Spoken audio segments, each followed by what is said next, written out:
আমি অনির্বাণ চক্রবর্তী, এই ছবিটার পরিচালক। আমার সঙ্গে রয়েছে ডক্টর প্রবীর ভৌমিক, এই ছবির প্রযোজক।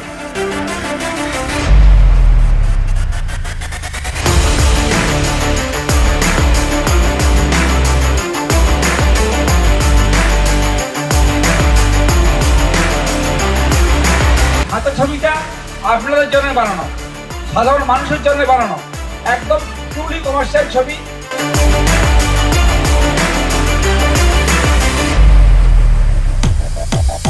6 তারিখে আমাদের খাঁচা আসছে 6 ফেব্রুয়ারি।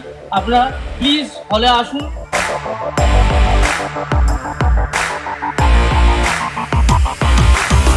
বিশ্বাস করুন, আপনি এই মুভিটা দেখবেন, সাউথকে ভুলে যাবেন।